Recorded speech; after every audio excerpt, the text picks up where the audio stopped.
Travel cost method, TCM. This one is our last method of environmental valuation. Travel cost method क्या होता है? ये एक non market valuation technique है. इसमें हम अपनी रिक्रिएशनल साइट या नेचुरल रिसोर्सेज को एक वैल्यू असाइन करते हैं, इकोनॉमिक वैल्यू, ठीक है, उनकी एस्टिमेट करते हैं हम. नॉन मार्केट इसीलिए क्योंकि इन गुड्स और सर्विसेज को हम मार्केट में ट्रेड नहीं कर पाते. यहाँ पर हम कैसे एक हमारे नेचुरल रिसोर्स को एक वैल्यू देते हैं. बेसिकली हम देखते हैं कि उस एनवायरमेंटल लोकेशन तक आने के लिए कोई भी पर्टिकुलर जो पर्सन है वो कितना ट्रैवल के ऊपर एक्सपेंडिचर करने को विलिंग टू पे है. यहाँ पे बेसिकली आप ऑब्जर्व करते हो किसी के बिहेवियर को कि कितने लोग आए और कितनी दूर से आए, कितना एक्सपेंडिचर उन्होंने किया होगा. ये सब आप ऑब्जर्व करते हो. तो ये एक इनडायरेक्ट मेथड है. सीधा सीधा आप किसी से नहीं पूछते कि वो इस एनवायरमेंटल रिसोर्स को कितनी वैल्यू देना चाहेंगे. सो ये इनडायरेक्ट मेथड है. यहाँ पे अगर हम एक्सपेंडिचर की बात करें, जो भी एक ट्रैवलर है वो कितने टाइप का एक्सपेंडिचर करेगा, वो दो तरीके का एक्सपेंडिचर करेगा, डायरेक्ट एक्सपेंडिचर और इनडायरेक्ट एक्सपेंडिचर.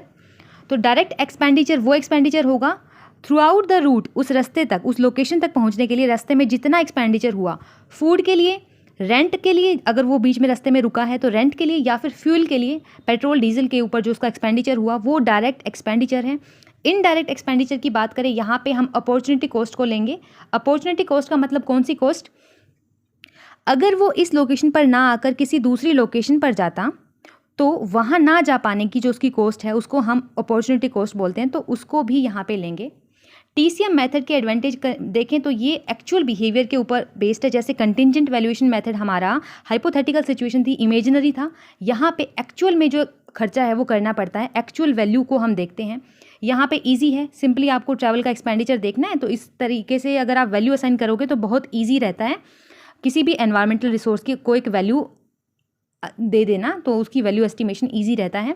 अगर पब्लिक पॉलिसी की बात करें, गवर्नमेंट किसी भी नेचुरल रिसोर्स के ऊपर, किसी नेचुरल पार्क के ऊपर कोई एक्सपेंडिचर करती है तो गवर्नमेंट जस्टिफाई कर पाएगी कि उसने यहाँ पे इतना एक्सपेंडिचर क्यों किया, क्योंकि लोग यहाँ तक आते हैं. तो गवर्नमेंट के लिए ईजी हो जाएगा अपने एक्सपेंडिचर को जस्टिफाई करना. लिमिटेशन की अगर बात करें तो यहाँ पे परफेक्ट नॉलेज को अज्यूम किया गया है कि कंज्यूमर को परफेक्ट नॉलेज है कि उसने थ्रू आउट द रूट कितना एक्सपेंडिचर किया. तो ऐसा नहीं होता, ये एक इसकी लिमिटेशन है, बुराई है. सेकंड, अगर हम बात करें, कॉस्ट को कैप्चर करना बहुत डिफिकल्ट है, सभी तरीके की कॉस्ट. तो ये अपॉर्चुनिटी कॉस्ट के ऊपर बेस्ड है. तो हम ये नहीं बता सकते कि दूसरा जो बेस्ट ऑप्शन था, जो सेकंड बेस्ट लोकेशन थी जहाँ वो जा सकता था पर नहीं गया, तो उसकी वैल्यू असाइन करना यहाँ इजी नहीं है, उस कॉस्ट को कैलकुलेट करना इजी नहीं है. और यहाँ कांस्टेंट डिमांड की अजम्पशन है, जो कि जब तक उसकी वैल्यूएशन होगी डिमांड कांस्टेंट रहेगी उस नेचुरल रिसोर्स की, जो पॉसिबल नहीं है.